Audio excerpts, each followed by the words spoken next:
Welcome to Inside the Castle, the podcast that goes behind castle doors to have real conversations with real people about solving the nation's toughest challenges. I'm one of your hosts today, Angie Freiermuth. And I'm Pat McCain. Today's guests are Jeff Kraus, Chief of Natural Resources Management, Heath Kruger, Senior Policy Advisor for Park Ranger Activities, Heather Burke, the National Partnership and Volunteer Program Manager, Pam Doty, National Water Safety Program Manager, Rosanna Breerick, Environmental Stewardship Business Line Manager, Amanda Cruzy, and is a Career Assignment Program Detailee at Headquarters. Thank you all for joining us today. And then for today's episode, we are learning more about natural resources management, but before we get started, we want to know more about our guests. So starting with Jeff, tell us a bit about yourself, how you started your career in the natural resource management, and a bit about your current position. Sure. Thank you for having us, and thank you for letting me bring on some of my team. Some couldn't make it today, but excited to describe the Natural Resource Management Program. I am the Chief of Natural Resource Management. I've been in the position for 3 years. Prior to that, I was the Environmental Stewardship Business Line Manager, which Roseanne is, and she'll be talking later. I'm in my 28th year with the Corps of Engineers. Started out as a Department of Army intern.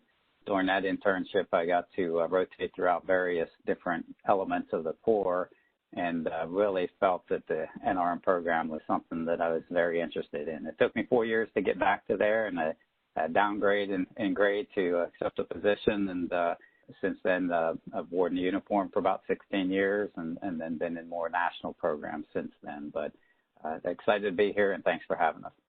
Thank you. My name is Heath Kruger. I'm the Senior Policy Advisor for Park Ranger Activities with the Army Corps of Engineers. I have been in my job officially 2 weeks now. Prior to that, I've worked in the Omaha district as the Chief of Natural Resources section, and before that I worked in the Kansas City office. I've been with the Corps of Engineers for 15 years, and I started my career as a park ranger, as a GS2 park ranger out at Harlan County Lake, and for me, this is the summer job that has never ended. I've been very fortunate in my career to fall in love with a job that I have a lot of passion about. And the greatest thing about what I get to do in my current position is interact with our field users and a group that is really passionate about the work and difference that they make every day. And so I get to work with our policy advisors and committees across the enterprise as well as other agencies to help progress our ranger force out in the field. Hi, I'm Heather Burke. I'm the National Partnership and Volunteer Program Manager for the Corps of Engineers. I've been in this particular position for about 10 years, but I've been working for the Corps for 26 years. I started my career at John H. Carr Lake in the Wilmington District as a forestry trainee, and I've had the opportunity to work all around the Corps as a park ranger in California, again, a park ranger in Idaho, an outdoor recreation planner in Florida, a couple details in Washington, D.C., a couple details in the Walla Walla District, and then on to my current position. So I've been able to move around the country, see quite a bit of what the Corps has to offer, and in my current position, I'm located in Portland, Oregon, but work for Headquarters, and really love the opportunity to work with all of our natural resource management team around the country. Yeah, I'm Pam Doty, I'm National Water Safety Program Manager. I became the National Water Safety Program Manager in 2012. And before that, I was part of the National Water Safety Committee back in the late 2000s, or around 1999, I'd say. And then before that, as I started as a summer hire way back in 1989 at Lake Shelbyville, and worked there for 21 years, and to the lead ranger of Interpretive Services and Outreach program. What I like about my job is that I get to deal with leadership, but I also get to deal with the lake and river personnel, the park rangers and the employees there, to help them make their job easier when it comes to promoting water safety. I have a lot of fun doing my job and enjoy it. Hi, I'm Rosanna Breerick. I am the Environmental Stewardship Business Line Manager for the Natural Resource Management section. I'm going into my 12th year with the Corps, and like Heather, I started at John H. Carr Reservoir in Virginia, as a federal career intern park ranger. It was a great program, and it really helped me see all of the various recreation aspects of the Corps that I was involved with. From there, I went to St. Louis and then to Louisville for some permanent assignments before coming to headquarters, and I've also done various details throughout the Corps at headquarters and Rock Island, as well as Mississippi Valley Division as the navigation program manager for a little while. So I've gotten a really great experience with the Corps to see exactly what we do all over the place, as well as outside of NRM. Thanks. My name is Amanda Cruzy. I am currently the Headquarters Career Assignment Program detailee. So I've been doing a 6-month assignment with Headquarters. I normally sit in St. Louis. I am a natural resource specialist there. Started out at Carlisle Lake, and this is actually my 12th year with the Corps.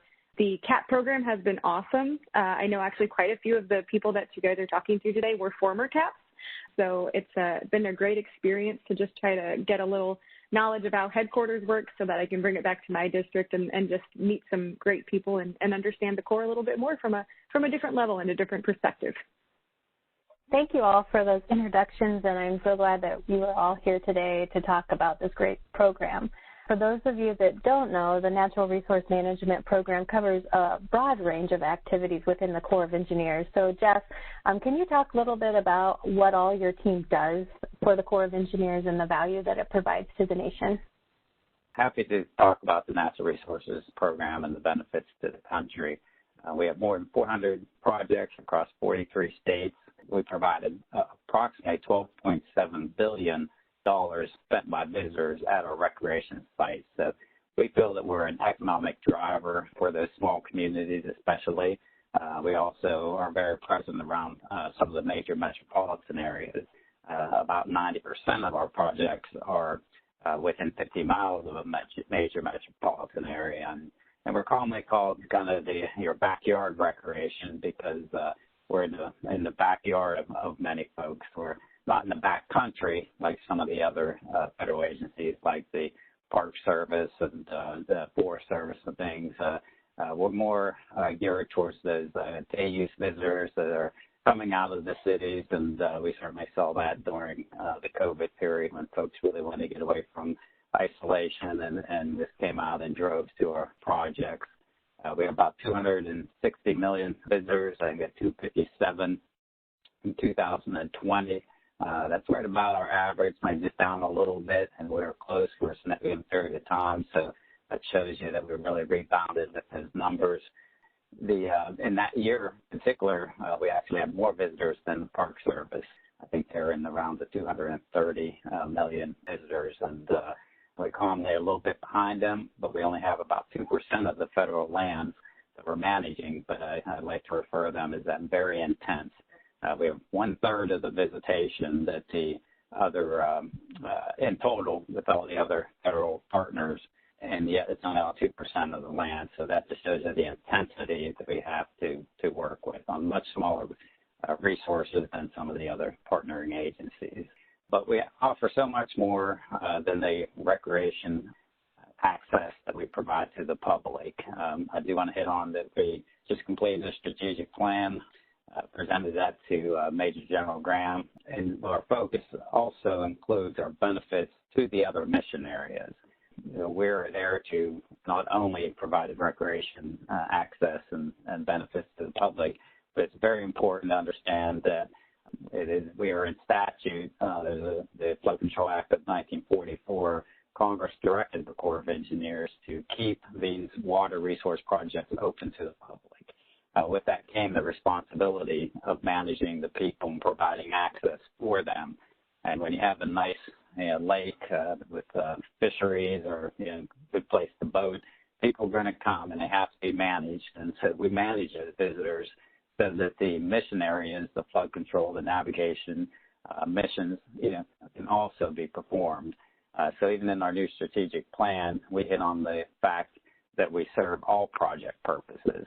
We're not incidental or ancillary mission within the Corps of Engineers. We're integral and essential to the function of all the mission areas. And And they're only successful, if we're successful. If we're not managing the visitors and people are in areas they shouldn't be, if we're not managing the land uses and they're having impacts on our ability to manage the pools, that all comes back to the mission areas. So I always like to add that, we're just as important and critical as the other mission areas as well. And our park rangers are out there not only managing people, but serving in lots of capacities when there's flood fighting or even daily activities related to flood risk management and navigation. So I'll add that. I think we'll get into a lot of the other benefits that we provide in some of the other questions with our partners and other programs. All right, thank you, Jeff, for that overview. Definitely, natural resource management does have a great value to our nation. And as Jeff mentioned, we do have a lot of visitors at our project sites.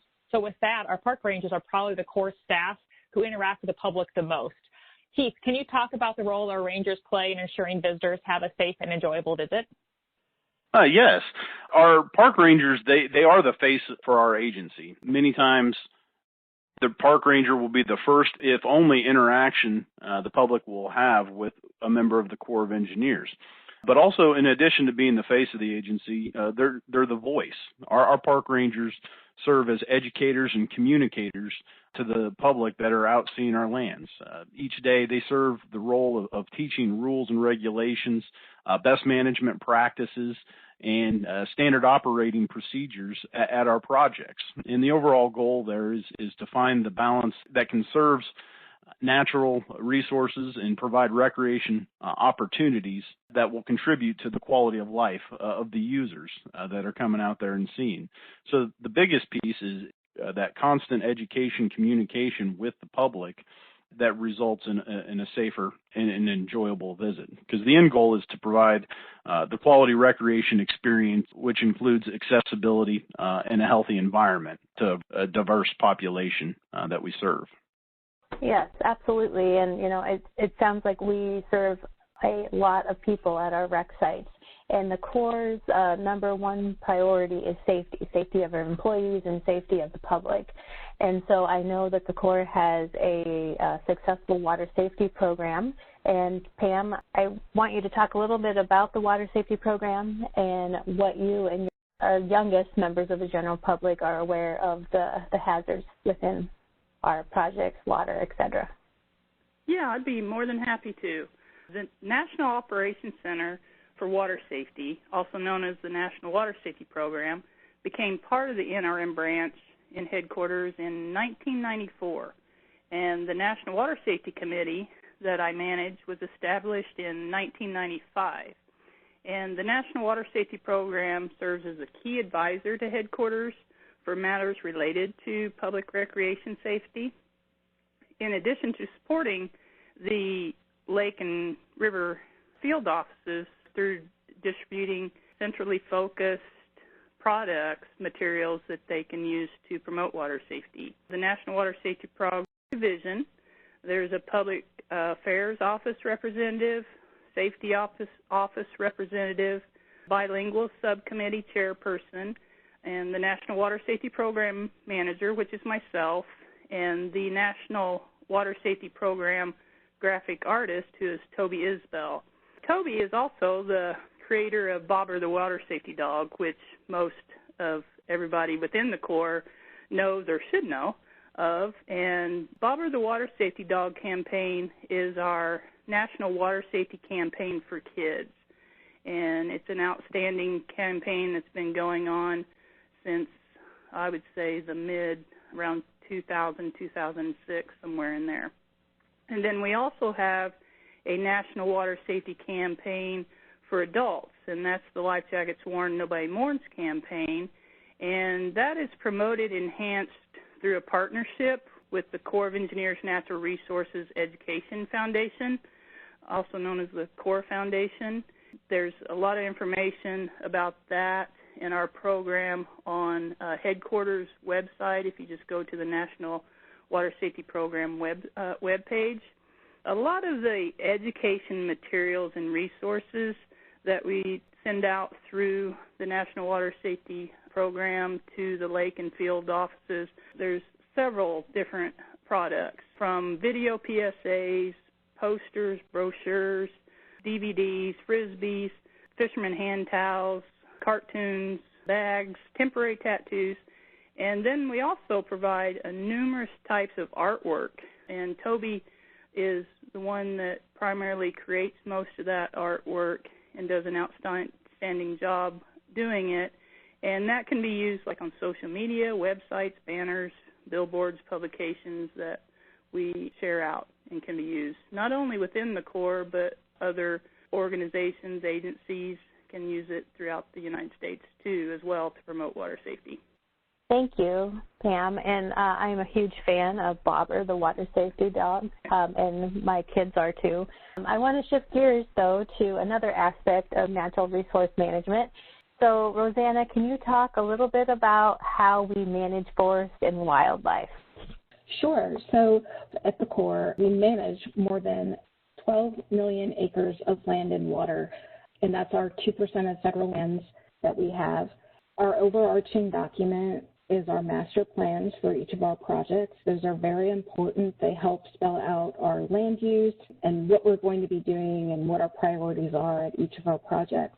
Right now, we have a big push to make sure these are all up to date. They had been a little lacking in the past, and we are really getting there. So, but we manage out-grant properties, shoreline docks, and vegetation permits. We are marking our federal property line. We have over 28,000 miles of property line that we protect from illegal activities. And also underneath the environmental stewardship side of the house is our cultural resources.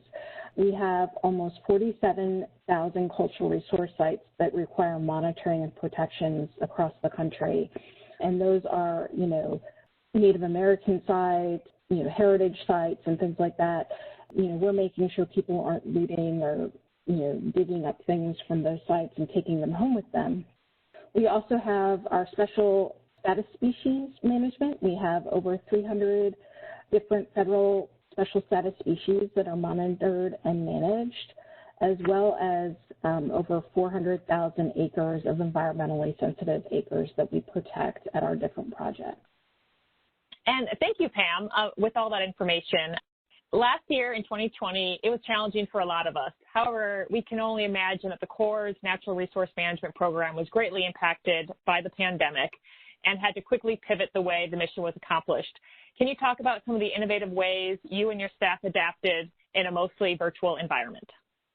I do want to kind of note that we have about 5,000 different recreation sites. About 2,500 of those we directly manage and operate with Corps of Engineers staff and contractors. And so when the COVID initially started, of course, the discussion came up on how to handle those. And with so many unknowns, prudent action to make sure our workforce was safe and the public was safe. Until we knew more, was to go ahead and close those down. And to try to close down over 2,000 recreation sites where campers are there was certainly a challenge. And keeping people kind of out. We quickly found out a lot more difficult to manage keeping people out than it was to manage the places when they were open. And that vandalism, overcrowding in areas that were closed, just destruction of federal property really became a challenge. So we evaluated that. We evaluated where we were in COVID as things were progressing and worked along with other agencies, began a thoughtful reopening of those sites, which took a lot of effort to consider workforce safety and the public safety at large. I want to take this opportunity just to commend our natural resources staff and just sincerely thank them for the efforts that they did during that. When all of us office folks were retreating to our homes and still in a lot of cases are remotely working, they were facing more people in close contact than they probably ever have in their career, and challenges that they never faced throughout their career, and did it professionally, just got the job done. And so we got to reopening with a lot of procedural policy, safety things, working with safety offices and such. And we're able to, again, handle more visitors than all the other agencies. Kudos to them. And with that, I want to turn it over to a few of our folks that have some examples of other efforts that really showcase our talents in the NRM field. So So once the stay-at-home orders were put into place, we have an interpretive services and outreach program that our rangers do for us, basically, where they go out and talk to the public about the missions of the Corps, whether it be water safety or environmental stewardship. We cover all sorts of different topics that the Corps has missions with. Once those programs stopped and everybody went virtual, it made our jobs a little bit more difficult. We're used to talking to people, seeing people in person, going to classrooms, and that had suddenly stopped. And a lot of our ISOP Rangers, I think, were really hurting, and we wanted to do that. We're passionate about that kind of stuff. So we had a ranger actually in the St. Louis district, Tim Bischoff, who came up with what he called a crazy idea to do USAFE Educates, and so to use social media to get our missions and our messages out there still. So we brought together a team of interpreters across the Corps. We came together and went ahead and started thinking of different topics. We put together different posts. We worked together and ultimately came up with weekly posts that we could share. They included partnerships. They included images, graphics, fun things that people could do at home. We were all stuck at home with nothing to do. So different things that people could do in their backyards. So keeping them safe while they were at home and also educating them about the Corps and about the Corps' missions. So it was a great opportunity. It brought the interpreters together nationwide, and we really saw a great use of that tool. And we're still seeing it today. We still have rangers that use the hashtag USAFE Educates hashtag, and they're still out there utilizing Facebook, Instagram, and all those things. Yeah, Amanda, that was a great summary of the USAFE Educate. It was really a team effort pulled through. We had rangers from across the country that really helped out with gathering all of the content and making new content for us. Another part that we actually did was training, and that was virtual training for our interpreters on how to do programs virtually for our public that couldn't come and visit. And so we did a big push on what platforms you can use, how to use Facebook and Facebook Live and things like that, and as well as some basics of this is what your program should consist of. And so since we couldn't have our normal training opportunities, we thought that was something we could do and really hit on for the Rangers. Did an outstanding job. I know that I saw all of your hard work during the pandemic, and I thought it was just awesome, innovative work. So kudos to all of you for adjusting on the fly and being flexible with the ever-changing environment that we lived in over the last year and a half. So every aspect that we do within the Corps of Engineers, we can't do it alone. We usually partner with somebody, and natural resource management is no different, right? I know that we work with external partners as well as volunteers to accomplish the mission. So Heather, can you talk a little bit about our volunteers and our external partners that help make what we do successful? Sure. I have some general overarching statements about the Partnership and Volunteer Program, but going back to your previous question, I just wanted to bring up one thing that happened during COVID. There are a lot of negative things that happened because of COVID, but I think one of the positive outcomes was that we had enhanced collaboration with our federal agencies and state agencies, as well as nonprofit and private sector partners. One example of that is a coalition that started at a grassroots level called Recreate Responsibly. And it started out with just about a dozen or so organizations in March of last year who got together and said, we have a need to put out messaging to the public who are wanting to get outside, and many of them have never been outside, and they don't have environmental ethics or know how to recreate responsibly. So this coalition started out small, and over the course of a year, it has expanded to over 1,500 organizations, all working together to come up with principles to help people recreate responsibly. And there's been messaging, seasonal messaging, so we had winter recreate responsibly messaging. We've got fire season messaging right now for wildfires, which is really important in a lot of the U.S. where we have drought and increased participation. So that was one of the great things, the positive things that came out of the pandemic, was that increased collaboration with partner organizations. In general, yes, the Corps works closely with partners and volunteers, and The key point that I think needs to be made is that with our limited and declining budgets, partnerships and volunteers are essential to effectively manage our recreation and environmental resources, to provide safe and healthy visitor experiences, and to meet the needs of the public. As public stewards, it's vital that we engage local stakeholders and surrounding communities to foster a shared vision, values, support, and sense of ownership. Partnering helps us pool scarce resources, and it promotes collaborative efforts like the one I just talked about to leverage limited appropriated funds and human resources to meet challenges and improve opportunities. So to provide some numbers, in FY20, the Corps of Engineers NRM community worked with more than 2,500 partner organizations, and those partners invested over $88 million in services, contributions. When you think about our annual recreation and environmental stewardship budget, which averages around $400 million total, $88 million added to that is significant. So without partnerships, we'd see a decrease in services and amenities and a degradation of our natural resources. Part of those partnerships, we also have volunteers, some that come to us as part of a partner organization, but some that come to us just as individuals. Last year, we had more than 20,000 volunteers, and they contributed more than 1 million hours of service that valued at $21.9 million. And that was during COVID. So we did see a downturn in our number of volunteers because we had a period of time where our parks weren't open and we weren't allowing volunteers to come out, but we still had a really good showing even with a limited time frame to work within.